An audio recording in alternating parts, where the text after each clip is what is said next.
Salmon of knowledge, it's a salmon of knowledge, it's a salmon of knowledge, that when salmon of knowledge, it's a salmon of knowledge, it's a salmon of knowledge. What does he know about piggy banks? What does he know about banks?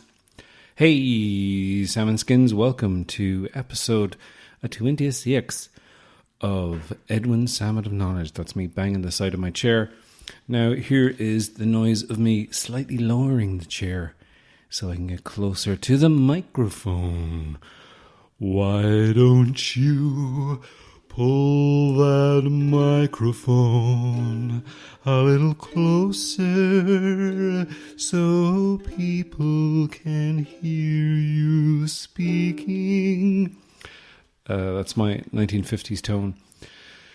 So guys, how is everyone doing? It's swelteringly hot here, so it's so hot I'm started to talk in a Scottish accent. I wish I could talk like Sean Connery. That'd be great. Because I love Sean Connery. I mean, such a treat to have him on the show a couple of weeks back. Hopefully have him again. But it's very hard to track him down. Because Connery Cove, his private island that he had moved out into international waters, and it's constantly on the move. It's like constantly shifting around. I think for legal reasons more than anything. So he can't be arrested. I think he says you can't be arrested if you don't have a permanent fixed abode, which doesn't seem kind of right to me. It's like you can't commit murder and then go, well, you don't know where I live, so you can't send that letter telling me that I have to report to the court to be tried for murder. So if I don't have a permanent address, there's nothing you can do about it. So, the only Scottish impression I can do is, Billy Connolly, you know what it's like. You've murdered someone, and then they're trying to try you for the murder, for a wee little jobby of a murder. But all you have to do is just not have a fixed permanent address, and then they can't send it anywhere. What's that about? Isn't that crazy? They can't try you for murder. But they can't. So listen, guys, what's happening? It's been a stressful couple of days, week. I don't know. It's stressful enough as it is, but I'm having gigs cancelled left, right, and indeed centre. All my centre gigs that I was so looking forward to gigging in that Centre for Comedy, the International Centre for Comedy and Japery. And it's been pulled, it's been cancelled because of this ongoing crisis. So I'm pretty broke, but I mean, sure, that's the life of a comedian. If I didn't want to be broke, I would have went to college and done some sort of accountancy course. Actually, that's kind of unfair on accountants because, accountants are people too, and I know some accountants. In fact, one of my good friends is an accountant of sorts. I don't know what exactly he does, but I know it's accountancy. But what he does is, it's so incredibly boring to me. I don't want to listen. But he is a very, very funny man. I won't name him. I don't want to embarrass him. But hey, accountants are people too. People need to laugh. But I don't know. I'm not saying accountants laugh at Mrs. Brown's boys. I'm not slagging Mrs. Brown's boys. It's not for me. God, I'm digging myself a hole here. Let's play another song. I don't know about comedy. Comedy is subjective. Everyone likes things. People like different things than you, but it doesn't mean that they're bad people too. So, guys, I have had some correspondence, and it seems that Gerry Salmon, my father, who corresponds with me regularly, and I was reading out his emails verbatim until he told me not to, he has sent me a couple of emails, which are just sort of general, how are you doing, sort of thing. Nothing that interesting, but my older brother, Julian Salmon, who is probably listening, I think he's making his way through these podcasts, so he'll probably be listening to this maybe in June sometime. But he was telling me, because I was talking about a few episodes back, I was talking about ghosts and whether ghosts exist and whether I believe that ghosts exist and the times that I might have felt that I was in the presence of a ghost. And I'm not talking about when I was talking to someone so boring, I felt like I died. No, I was talking about being in the back of our shed and the lights was off and I was getting turf to fuel the fire. And I felt a presence behind me, or I heard a kind of a, and it could have been just like a wet gas pipe, because as the gas is escaping, it's bubbling the wetness. Hey, it could have been ghost gas, but my brother Julian sent me a message saying that he.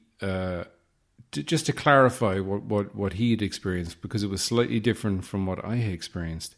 He experienced, I kind of felt a presence and I kind of heard something that was probably a cat, but he felt like a hot breath on his neck. So I don't know if a pervert lived in our shed, but it could have been. And also, I was talking to my dad. I didn't talk to my dad about ghosts, but the next time I'm talking to him, which will probably be today, I might try and record it and see what he has to say about ghosts. And that'll go up on the Patreon page, the Patreon page, for the patrons. Just to get Jerry's 2 cents on ghosts. What does Jerry think about ghosts? Well, he was talking to me. And usually what happens when Dad is talking to me, he'll say, I don't have anything to say now, sure, I suppose I'll hang up now and I'll talk to you again. And then suddenly something pops into his head, and I don't know how he got around to talking about pigs, but he did. He got around to talking about pigs, and he was saying that when he was a kid, back in the sort of late 1700s, it'd be like the 50s or something. And see, but we used to own a pub. I've mentioned this before in the podcast. We own a pub called the Fighting Cocks, because there used to be cockfights out the back. And they would have a pig that, like, no, this was in the town. Like we weren't cultures. Like it makes us sound like total cultures that we had pigs on the staff, on the roll call. They'd clock in the morning and go about their piggy business. No, what happened was, and this apparently was a common thing, that people would buy pigs off of a man for 2 bits or a halfpenny crown and a little bit of sheet metal, which was the sort of standard price for a pig. And they'd buy a pig and they'd sort of feed the pig scraps. And it was a way to, you'd feed the pig scraps and then eventually you'd kill and eat the pig. And it was a way of saving money. But also you get a pig meal, as it was called, a meal fit for a pig, which was basically just muck or whatever it was, or, seeds or some sort of compressed meal. As in, because that's what they used to call that stuff. They'd feed it to farm animals and they'd call it meal. It's like, what is that? Meal. But what's in it? Food. But what kind of food? For animals. Yeah, but I'm also an animal as a human being and I don't eat meal. Yes, you do. Well, yeah, I call it meal. I call it a meal, but we have different meals. Like, you're not given this pig and horse and sheep aren't eating, spaghetti bolognese here. Meal. All right, stop saying meal, sir. Meal. Okay, I get it. Fine. And then I left him. But yeah, they'd now Jerry will probably listen to this and completely correct me and say that I'm full of shit, or that I took him up wrong and I wasn't listening. But in fairness, it's funny if I just interpret what he says. But the funniest thing he told me was that they had 2 pigs at one point. And now, look, your PETAs and your animal rights activists will say that to have pigs on staff to eat sort of scraps and then eat the pig is kind of a cruel thing and a sort of a cruel existence. And I guess so. But look, listen, I love sausages. And I don't think about the fact that an animal had to be killed to make these sausages. And, and a very intelligent animal at that. As, we've discovered, pigs are extremely intelligent and they need sort of stimulation, which is why some pig farmers have trained their pigs to play football and conduct symphony orchestras and things like that, just to keep their brain active and their brain taken over. Like, out of all the animals that have to endure the COVID-19 lockdown, pigs are probably, one of the most stressed because, they're so intelligent, then they need stimulation and there's nothing going on. So they need, need football, or they need to learn how to read, or they need a conductor's baton in which to practice with. But so smart. I don't know how they know that for sure. But, the farmer call in early one morning into the pig pen, and they're all reading books with their sort of half moon spectacle glasses, and they sort of hastily go, and, hide them under the hay and hide the books. And the farmer's like, were you pigs just reading books there? And the pigs are all like, no. Are you sure? That's not an encyclopedia under the hay. You're learning about human anatomy in a convoluted plan to kill me and the wife and make off in my tractor, like some sort of Animal Farm type situation. And the pigs are, no, we're not doing that. We're just pigs. All right, nice talking to you in English. Goodbye. So, poor pigs. And they're very close to, see this thing as well. Pigs are very, very close to us when it comes to anatomy. You use pig valves can be used in human heart surgeries. Arnold Schwarzenegger famously has a pig's heart. Well, he has the valve of a pig in his heart.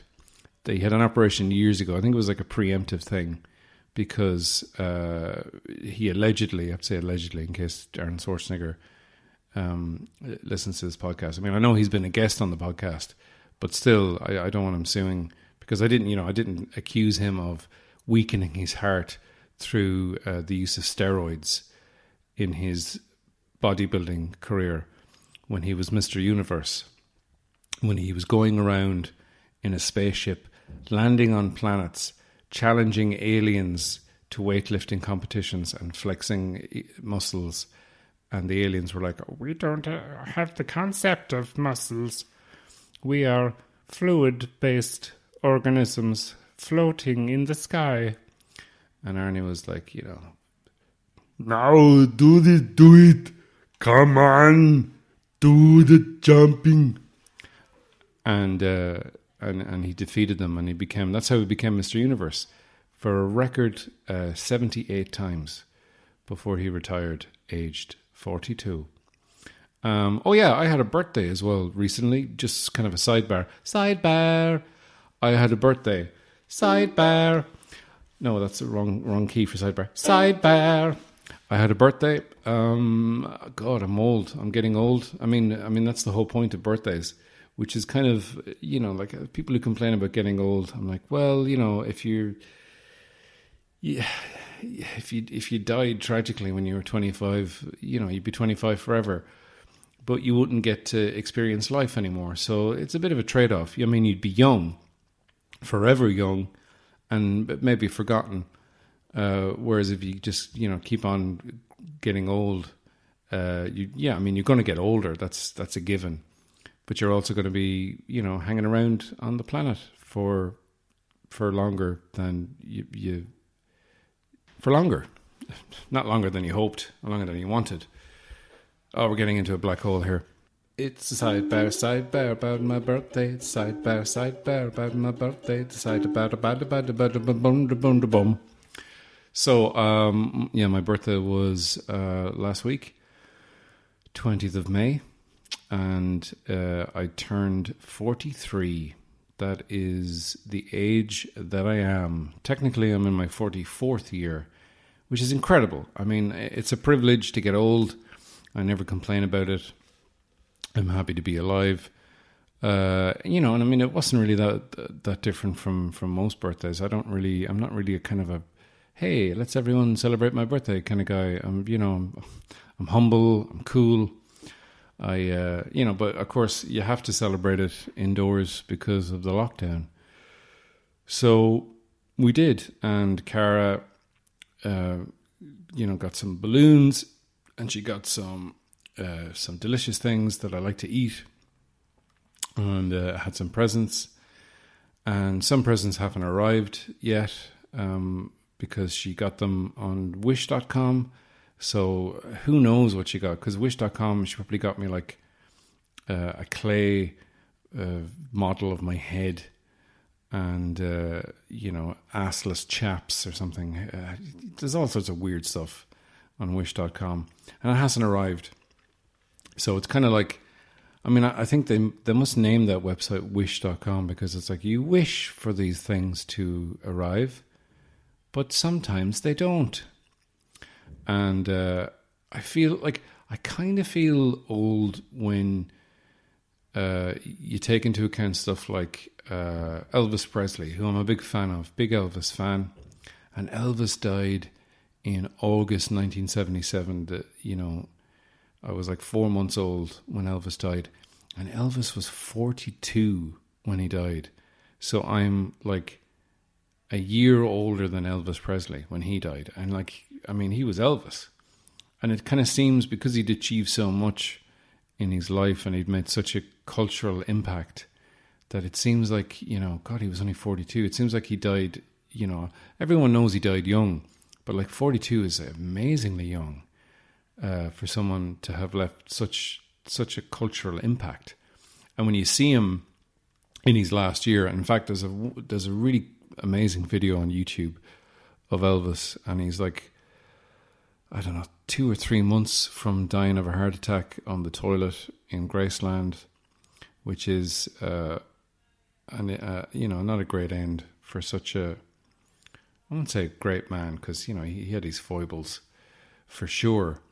He had his kinks and his foibles, and he loved the drugs, but they were prescription drugs. So, he wasn't a drug addict. He was just addicted to prescription drugs, and that's not a drug addict. Drug addicts are addicted to illegal drugs that have not been prescribed by a doctor. So Elvis died, and a couple of months before he died, there's this video of him singing Unchained Melody. Oh, my love. You know the song, my darling.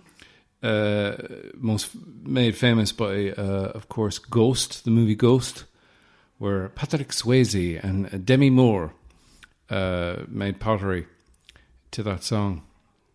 It's a pottery lover song, and Elvis is like, he's overweight and he's like sweating, and he seems like a little bit out of it, and he's sort of shuffling over to the piano, and it's like, Jesus, Elvis is fucked. And then he starts singing, and it's unreal. It's just like incredible power in his voice.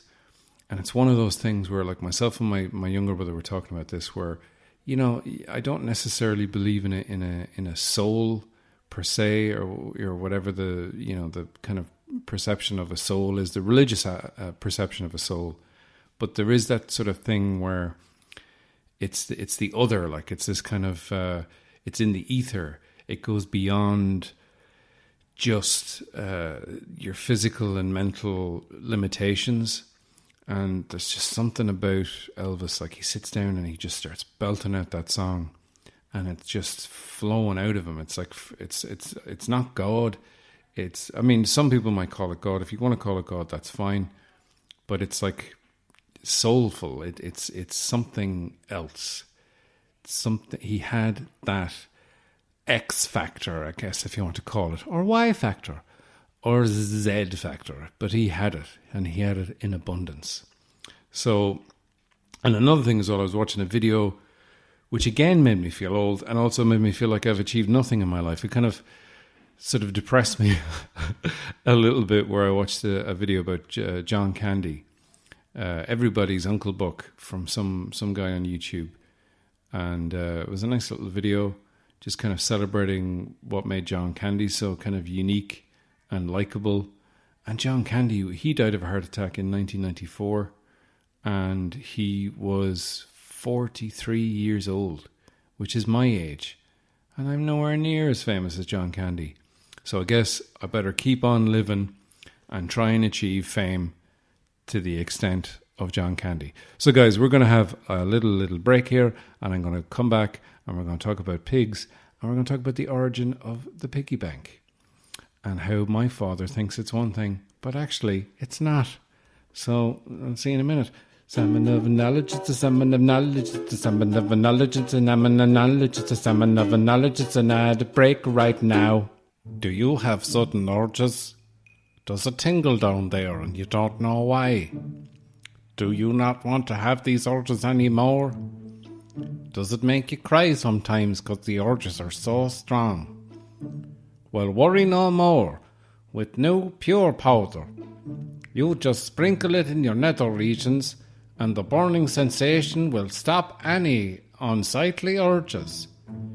Pure powder from the church.